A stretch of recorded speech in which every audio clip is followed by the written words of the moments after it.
Friends, welcome to my channel. तो हमारे channel पे 7 दिन में 7 प्रकार के वीडियोज अपलोड करने का शेड्यूल मैंने YouTube के अबाउट सेक्शन में डाल दिया है। आज हमारा क्लास है पॉलिटिकल साइंस का। मंडे को पॉलिटिकल साइंस रहता है, बाकी रूटीन आप देख लीजिएगा। तो बीपीएससी प्रीलिम्स और मेंस से रिलेटेड वीडियो अपलोडिंग का टाइम टेबल हमारे YouTube के अबाउट सेक्शन में है। 7 दिन अब वीडियो रहेगा, ठीक है। थोड़ा सा चलिए इस पे बात कर ही लेते हैं, ध्यान तो है ही। तो आज पॉलिटिकल साइंस रहेगा मंडे को, और जनरल हिंदी का वीडियो अपलोड किया जाएगा। दिन भर में कभी भी अपलोड कर दिया जाएगा, ठीक है। तो आप यदि हमारे चैनल को सब्सक्राइब कर लेते हैं, बेल आइकन को दबा लेते हैं, तो सारे नोटिफिकेशन आपको मिलते रहेंगे। और ट्यूजडे की बात करते हैं तो ट्यूजडे को हमने रखा है जनरल स्टडीज फर्स्ट का, हिस्ट्री से रिलेटेड। हिस्ट्री में आर्ट, कल्चर, ये सब से जो क्वेश्चन आते हैं, यानी जितने भी क्वेश्चन और भी पार्ट से आते हैं वो है।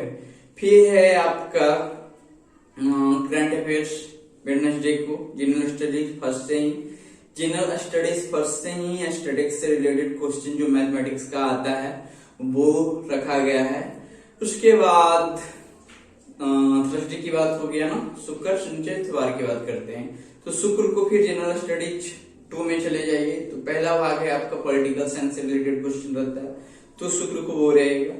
और शनिवार की बात यदि किया जाता है तो उस दिन रहेगा दूसरा भाग क्या आपका है, चलिए साइंस एंड टेक्नोलॉजी शायद उस दिन मैंने लिखा है, ठीक है। और एक उसमें रह गया ज्योग्राफी और इकोनॉमिक्स, तो वो संडे की रहेगा। और प्रीलिम्स से रिलेटेड हमारा मॉक टेस्ट का लिंक जो है संडे को, हर संडे को आपको प्रोवाइड कर दिया जाएगा। तो चलिए आज हम शुरू करते हैं संसद के अधिकारी, ऑफिसर ऑफ पार्लियामेंट के बारे में। तो कुछ ऑफिसर्स जो होते हैं पार्लियामेंट से रिलेटेड, ठीक है, इसके बारे में डिटेल से चर्चा करते हैं। तो इसमें राज्यसभा, चलिए उस सदन की बात पहले करेंगे, राज्यसभा और लोकसभा, ठीक है। थोड़ा सा चलिए लोकसभा। अब ये ध्यान देना है कि राज्यसभा और लोकसभा में पहले लोग राज्यसभा की बात करते हैं कि कौन कौन होता है। तो इसमें होता है एक सभापति जिसको बोल सकते हैं इंग्लिश में चेयरमैन, ठीक है, चेयरमैन स्पेलिंग होता है। उपसभापति जो है इसको क्या हम बोलेंगे, डेप्यूटी चेयरमैन, ठीक है। जहां भी हो पाए डेप्यूटी लगा देंगे। अब ये हुआ राज्यसभा महासचिव,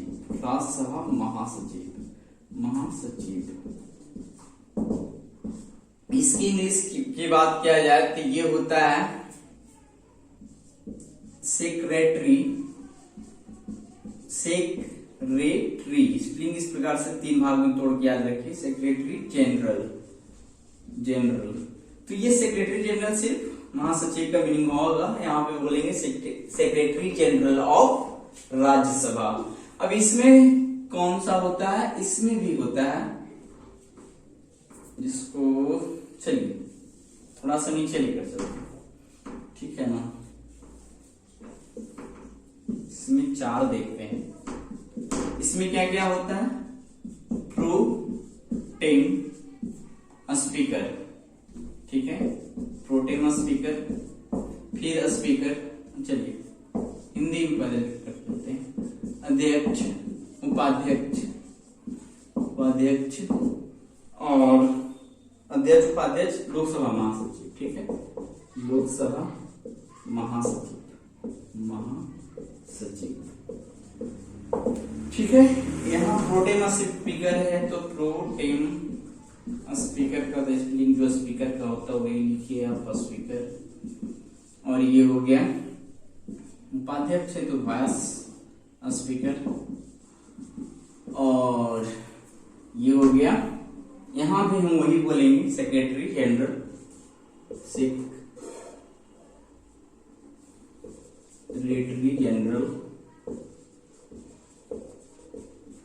ठीक है, ऑफ लोकसभा। तो आज हम चर्चा करेंगे, ठीक है, राज्यसभा में सभापति, उपसभापति और राज्यसभा महासचिव के बारे में आज चर्चा करते हैं। ये चारों के बारे में चर्चा अगले बार करेंगे, और अगले क्या ये डबल वीडियो में भी जा सकता है क्योंकि बहुत बड़ा टॉपिक है। तो थोड़ा सा इसे मिटाते हैं और एक एक करके देखते चलेंगे।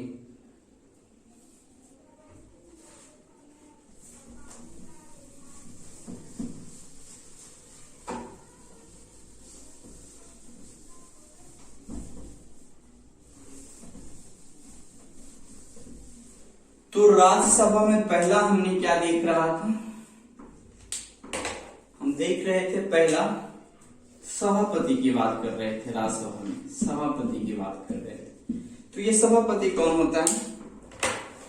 राज्यसभा की सभापति कौन होता है? तो ये होता है वो व्यक्ति उपराष्ट्रपति। ठीक है, राज्यसभा का पीठासीन अधिकारी जो होता है वही सभापति होता है और वो उपराष्ट्रपति होता है। इसका जो वर्णन है साहब, ये आपका किसमें किया गया है? अनुच्छेद 89 के 1 में किया गया है। ठीक है, तो राज्यसभा का सभापति, अब ये भी कहा जाता है कि उपराष्ट्रपति राज्यसभा का पदेन अध्यक्ष होता है। तो पदेन का एक मीनिंग होता है, इसको याद रखना है, एक्स ऑफिसियो। ठीक है, पदेन अध्यक्ष होता है। तो अब चलते हैं, पहले कुछ उपराष्ट्रपति के गुणों की बात कर लेते हैं, तो जाकर आपकी सभापति की बात हो सकती है। अब उपराष्ट्रपति क्या है? उपराष्ट्रपति किसके कार्यों का निर्वहन कर? हाँ, एक चीज ध्यान रखना है कि जो उपराष्ट्रपति होता है ये राज्यसभा का सदस्य नहीं होता है। ठीक है ना, तो लोकसभा का सदस्य होता है। ये दोनों में से किसी का सदस्य नहीं होता। पिछले वीडियो में पढ़ा था उपराष्ट्रपति, राष्ट्रपति और राज्यपाल यदि कोई व्यक्ति बन जाता है तो विधानसभा और संसद के दोनों सदनों का वो सदस्य ये नहीं होता, नहीं विधानमंडल। ठीक है ना, नीचे वाला भी विधानमंडल का भी सदस्य नहीं होगा, नहीं तो संसद का सदस्य होगा। तो उपराष्ट्रपति जो होता है राज्यसभा का सदस्य नहीं होता है, या फिर सभापति के रूप में भी है तो वो राज्यसभा का सदस्य नहीं होता है। अब हम जानते हैं कि उपराष्ट्रपति का काम क्या होता है। जब राष्ट्रपति ना हो तो उपराष्ट्रपति उसके सारे कामों को, उसके सारे अधिकारों को, सारे शक्तियों का प्रयोग करता है। यहाँ तक उसके जो वेतन ये सब है, भत्ता ये सब है, सब का प्रयोग करता है। तो कहा जा रहा है कि जब उपराष्ट्रपति राष्ट्रपति के कार्यों का निर्वहन करता है उस वक्त वो सभापति के रूप में कार्य नहीं करेगा। ठीक है ना, जब वो उपराष्ट्रपति राष्ट्रपति के कार्यों का निर्वहन कर रहा होता है तो वो सभापति के कार्यों का जो है निर्वहन नहीं करेगा। अब कर रहा है कि राज्यसभा का सभापति जो होता है उसको कभी हटाया नहीं जा सकता है, क्योंकि वो उपराष्ट्रपति ही सभापति होता है। जब वो उपराष्ट्रपति का पद त्याग करेगा तो स्वयं वो सभापति का पद भी खाली हो जाएगा।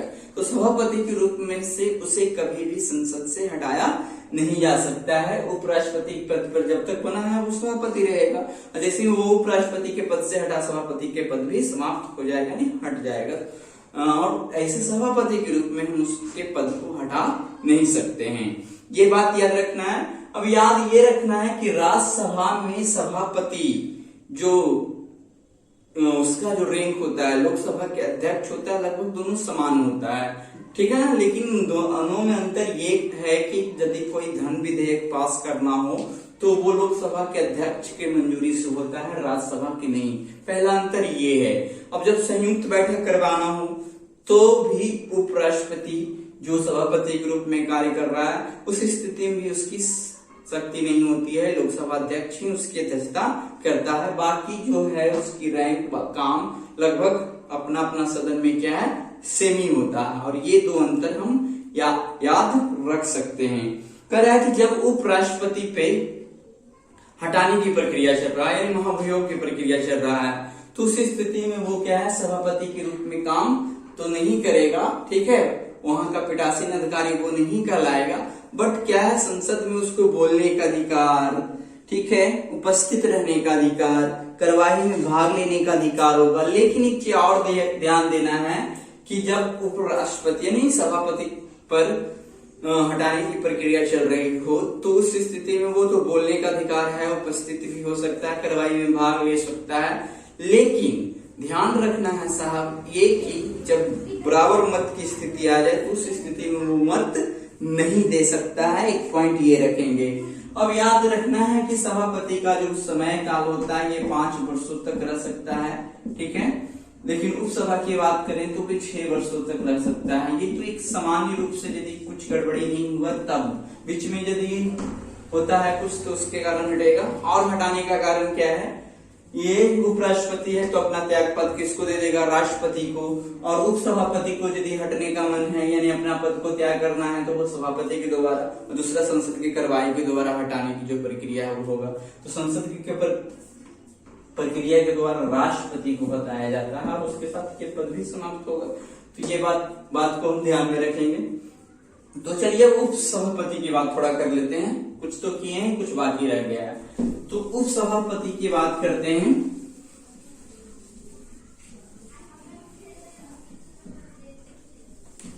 उप सभापति की बात करते हैं। उप सभापति, तो उप सभापति की बात यदि करते हैं तो ध्यान रखना है कि उप सभापति क्या होता है। जब राज्यसभा का निर्माण होता है तो राज्यसभा के सदस्यों में ही जल्द से जल्द निर्णय लेकर क्या है राज्यसभा के सभापति के अनुसार क्या करना होता है, उप सभापति की नियुक्ति, यानी कि अपने सदस्यों में राज्यसभा के अपने ही सदस्यों में से एक उप सभापति को नियुक्त किया जाता है। तो आप कर सकते हैं कि ये राज्यसभा का सदस्य होता है, ठीक है। लेकिन सभापति उपराष्ट्रपति सभापति के रूप में कार्य करता है, लेकिन वो किसी भी सदन का सदस्य नहीं होता है। तो ये सब जो अंतर है याद रखना है कि उप सभापति जो है ना राज्यसभा का सदस्य होता है। अब उप सभापति का काम क्या होता है, तो उप सभापति का काम जनरली वही होता है कि जब सभापति ना हो तो उसके कार्य का निर्वहन करेगा, ठीक है। तो ये हो गया उप सभापति का काम। अब है कि उप सभापति नहीं हो तो उप सभापति के रूप में काम करेगा। हाँ, एक चीज और थोड़ा सा देखते हैं।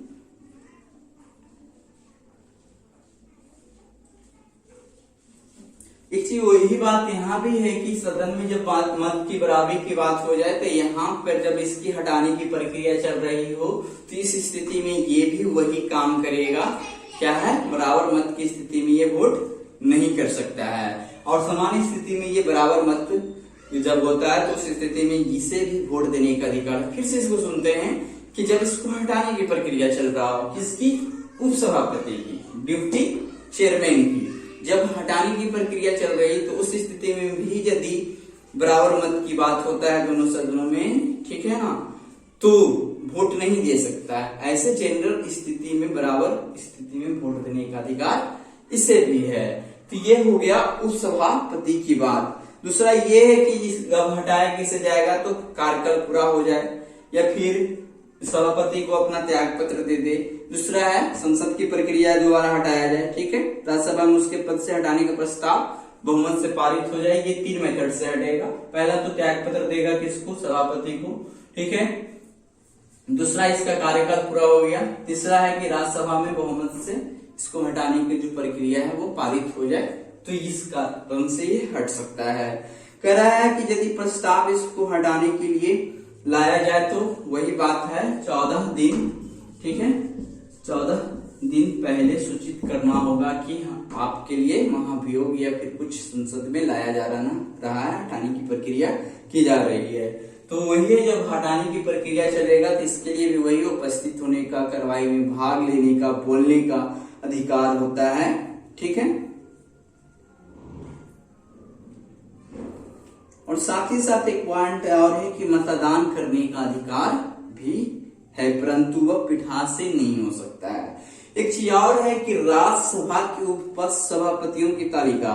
अब जब राज्यसभा का निर्माण किया जाता है तो 6 सदस्यों का एक पैनल बनाया जाता है, और 6 सदस्यों का एक पैनल बनाया जाता है, और वो 6 सदस्य का काम क्या होता है, जनरली सभापति या फिर उप सभापति जो भी हैं इनके कार्यों में सहायता करना, या फिर सभापति उप सभापति जो है वो कहीं नदारद है यानी कि अपने अनुपस्थित है, तो उस स्थिति में उन्हीं सदस्यों में से 6 सदस्यों में से, ठीक है, इसको थोड़ा सा रखिए कि राज्यसभा का में 6 सदस्यों का एक पैनल होता है जिसमें उप सभापति और सभापति यदि अनुपस्थित है तो उस स्थिति में इसी में से कोई एक व्यक्ति जो है सभापति का काम करेगा या फिर उप सभापति का काम करेगा, ठीक है।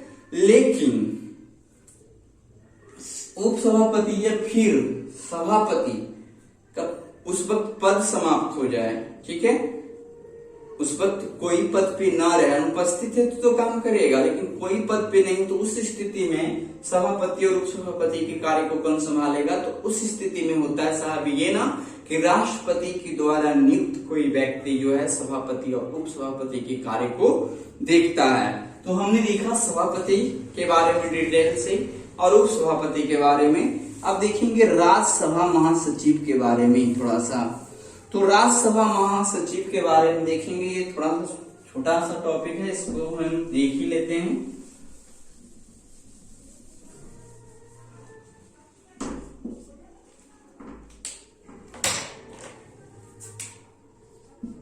राज्यसभा महासचिव,